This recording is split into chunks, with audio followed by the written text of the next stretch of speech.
Traders, in this video we're going to have a look at the Kiwi dollar, New Zealand dollar paired with the US dollar currency pair, and we can see that it's currently in a strong downtrend. We're looking for an optimal entry short.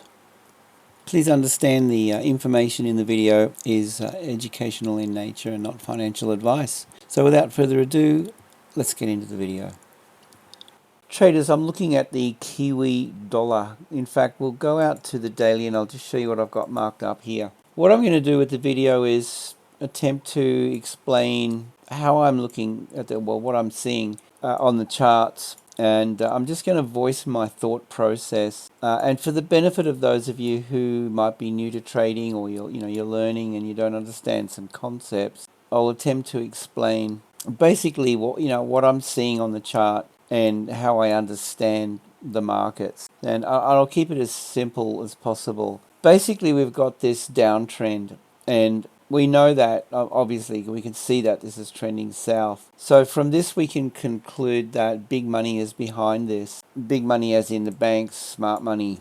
Okay, this big capital is invested short here. Now, the thing with this is they sell at these levels here. Right? This is where they work their orders in, and once price has extended out to a degree, they're going to look to capitalize, okay, on this move. So you want to be a little bit careful when you see a trend like this overextended. We could expect at some stage to see, as you can see up here, look, high to low, it retraces, and there's a fairly decent retrace. Right now, we haven't had a retrace like this for this entire move.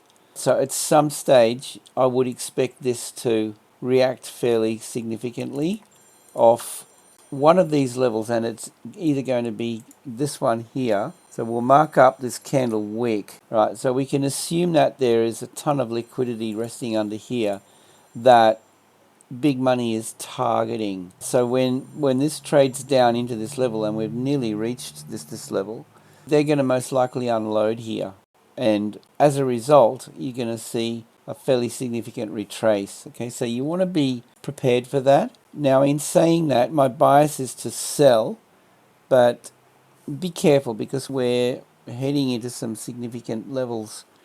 Now, this level here is similar. Okay, we're looking at the low of this candle. We can see that the market pushed through here with a vengeance, but I mean, look, see the reaction? It's traded through.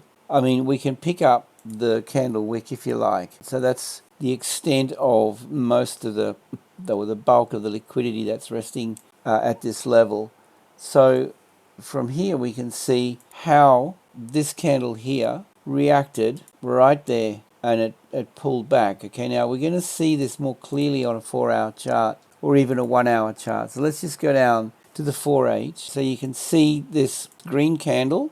In fact, let's go down to a 1H and get a bit closer to this. All right, so you see these green candles. So this is where, well, big money would be continuing to distribute. Okay, so they reach these levels, they soak up liquidity. You can see the reaction as this pulls back here, and then we see another leg down. Okay, so every one of these levels is significant. What I'm looking for when in a trend like this in a 4-hour time frame is, if we pick up the Fibonacci, let's just pull it from this high to the low here.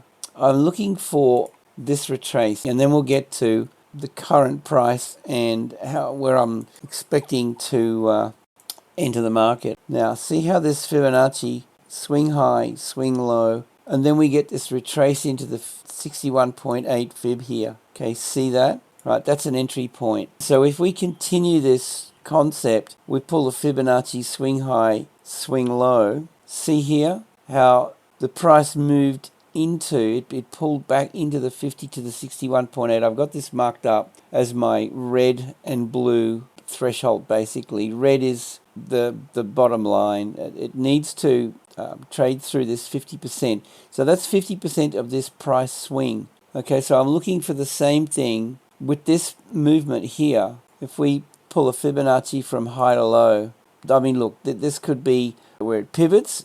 It could pivot a little bit lower. So we do follow the price with the fib, until we see it pull back. So we've got this swing high, low at the moment, all right, and then I'm going to be looking for the move back into the 50 to the 61.8 for an entry short. The only thing is this price, this movement, this expansion hasn't completed yet. So we don't know where the swing point is going to be until, we can go down to a 15-minute chart, but at some stage this is going to retrace. Right, you'll see it on the 15M. It'll shift gears here, right, and start trading up. So once it shifts gears, then we've got our swing point for our Fibonacci. I hope this is not too technical. Essentially what I'm looking for is the pullback, as I mentioned, once this settles. Okay, so let's just have a look at this on the 15M. It's the same story wherever you go. Okay, so you see it trending, for example, here, and then it breaks market structure. It trades up, right? You can see that a shift in the trend here, right? And then we can get involved when it starts to break structure to the downside on the 15-minute or a 5-minute time frame, right? So this is where this occurred here.